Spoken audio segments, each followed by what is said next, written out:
oil. This is Democracy Now!, democracynow.org, the War and Peace Report. We're broadcasting before a live audience at the first day of the National Conference on Media Reform here at the Seaport in Boston. Thousands of people are coming here to talk about issues of media democracy. I'm Amy Goodman with Juan Gonzalez, and we'll be with you for this hour. Juan? Well, on Wednesday, the Fox News host Glenn Beck announced in a carefully worded press release that he will transition off of his daily program later this year in order to pursue solo projects. Beck had come under increasing scrutiny for his chalkboard illustrated attacks on critics, including President Obama's former Green Jobs advisor Van Jones, the group Acorn, and more recently on 78-year-old Professor Francis Fox Piven. Beck was not offered a new contract for his controversial 5 p.m. show, but he says his production company will continue to produce occasional content for Fox. He discussed his plans on the Fox business show Freedom Watch with host Andrew Napolitano. What's next for you?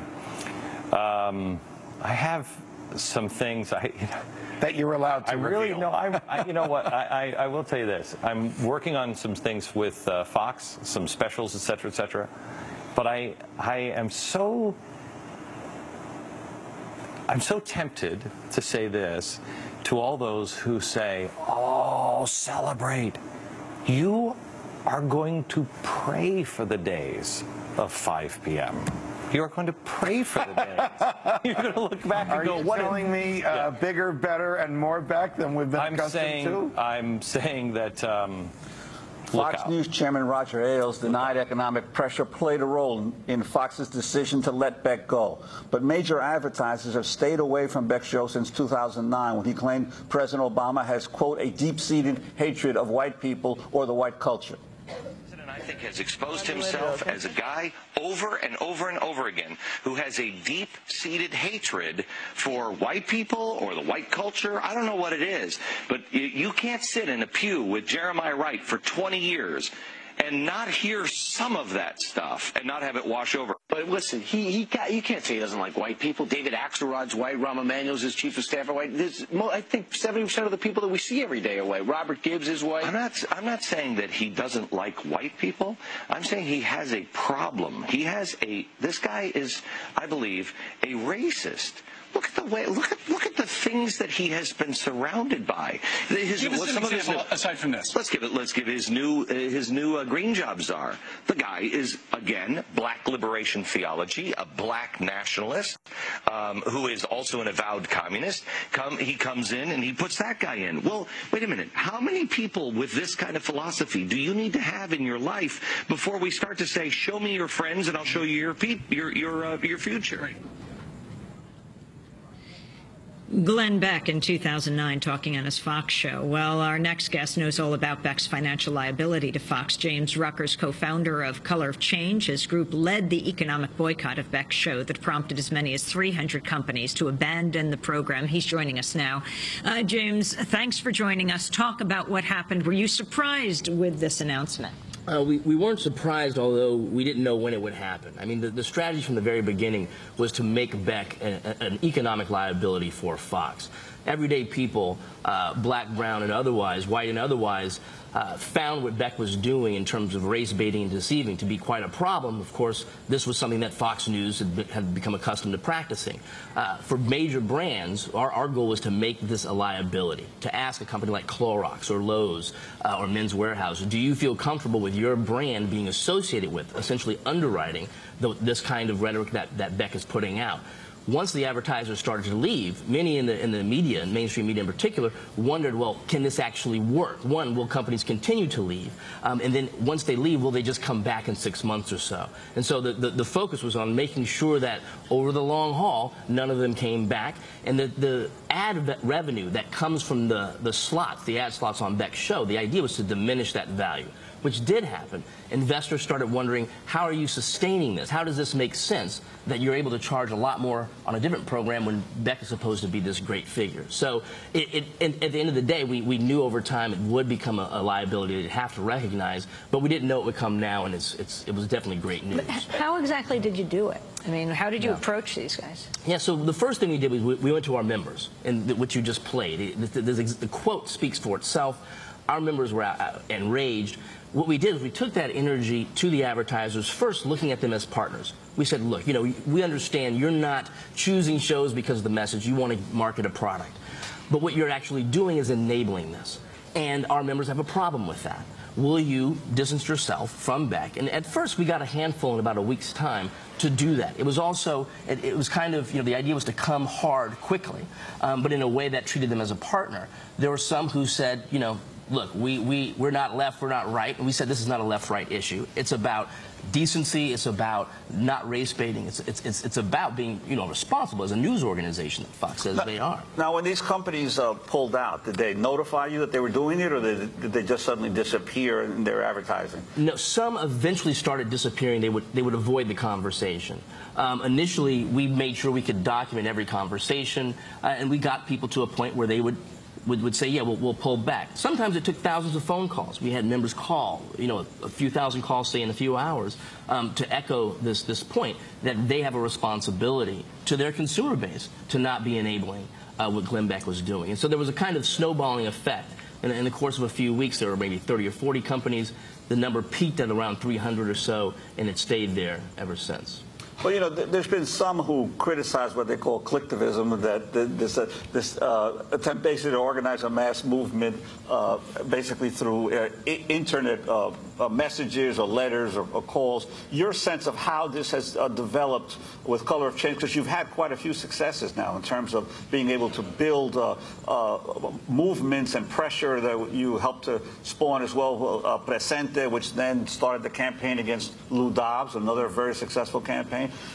Talk about the debate over this form of organizing. Yeah, I mean, there are those who get very excited about a given technology and an approach, and their storyline becomes, this is the new way, and kind of out with the old. In reality, a lot of what we do is actually on the ground. In the case of Lou Dobbs and Presente, there was an online component, there was a very big offline component, with people showing up where CNN was doing their Latino in America. They were kind of highlighting that. We had activists on the ground saying, how do you reconcile catering to the Latino market with Latino in America, and at the same time you elevate Lou Dobbs? So that was going online to offline. I think it's really about understanding what technologies can be best applied where. We see this in other parts of the world, ways in which Facebook and internet technologies play a very big role.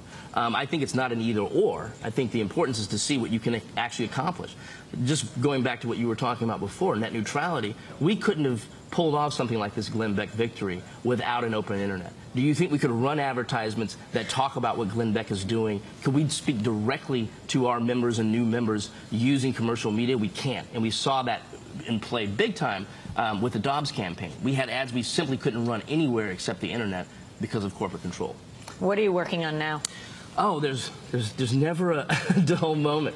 One of the things we've been focusing more and more on is criminal justice reform.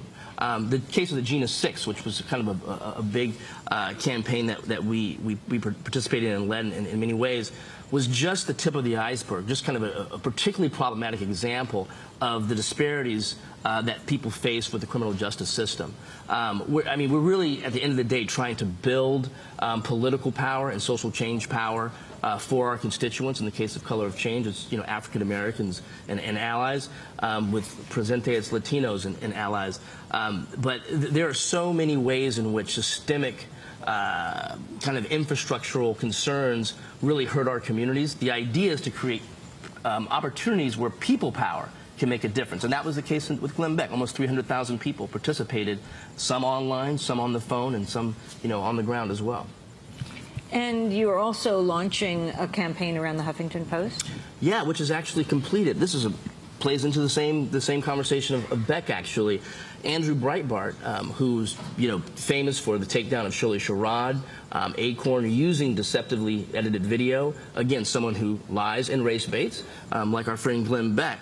Breitbart had after doing all of these stunts, was no longer really on Fox. He tried to get on ABC News around the election coverage in Explain November. Exactly what he did. Yeah.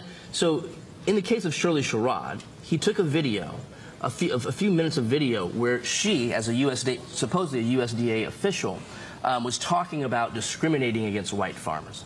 Of course, the reality is she was giving a talk about her upbringing and the challenges her family faced and how she had come out the other side effectively and was able to treat all people equally.